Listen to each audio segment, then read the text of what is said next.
the best place in Chinatown to check out. Got a lot of great tea places, Japanese ramen, you name it, they got it over here. Then on our right, we'll also be able to see the Pennsylvania Convention Center.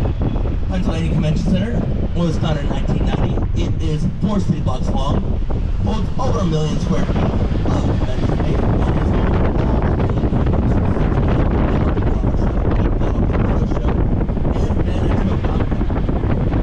this much older building on our left over here. This is Reading Terminal Market. The Reading as this used to be called the Reading Railroad. Both the Reading Railroad and Pennsylvania Railroad on the OG map board come from here in Philadelphia, while every other street comes from Atlantic City, New Jersey. Nowadays, this is not a railroad station. This is the place to grab a bite to eat in the city, as there are over 72 different vendors serving all sorts of different food. Everything you can think of, you can find it here at Reading. That includes our first ever ice cream shop, Bassett's Ice Cream. You'll be surprised to know that the first flavor of ice cream was actually green tomato. Anyone want green tomato ice cream? I can't blame them. I can't lie and say I'm not curious, but at the same time, I'm mad. Now, there are 5 great places in here to grab a Philadelphia cheesesteak, as I'm sure that is on everybody's mind. Looks like they are closed today for Labor Day, unfortunately.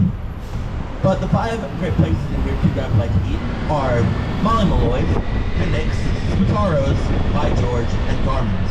You can honestly get a good Philadelphia cheesesteak anywhere in the city, as long as you're not going to Pat's or Gino's. Those are tourist traps. Now on our left over here, we have the Hard Rock Cafe, a great place to grab a bite to eat after Reading closes at 6. Now we're about to turn onto Market Street here. Market Street is one of our largest cities, our largest streets. Before we had our City Hall, here, it used to be 13 miles of nothing but vendors going up and down all 13 miles of this street here. And it is one of 2 streets that goes straight through our second City Hall. That is right in front of us over here. Now, City Hall here is a masonry building. It is made up of over 240 different statues. There are no wooden frames or steel beams holding together. All these statues were carved by the same man, Mr. Alexander Miles Colton.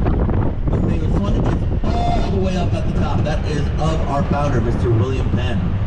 Willie is 37 feet tall and made up entirely at the top. Now, this building was supposed to be the tallest one in the world when it was being created.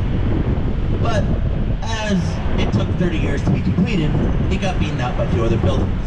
The Eiffel Tower in Paris, France, and the Washington Monument in Washington, D.C. Where our capital is now.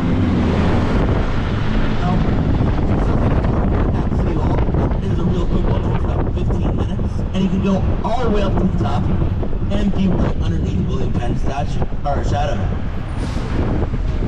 On the left over there, that is the Macy's Wanamaker building. Inside of that building is one of the largest pipe organs ever created. It plays every day from the hours of 12 p.m. to 3 p.m. Now, as I mentioned, this is a masonry building, so it's only natural that the Freemasons would have their home right next door. Now, as you turn right here, we'll be able to see the Masonic Temple, and if you didn't know, most of our founding fathers were actually Freemasons. That includes our first president, George Washington, and our boy, Benjamin Franklin.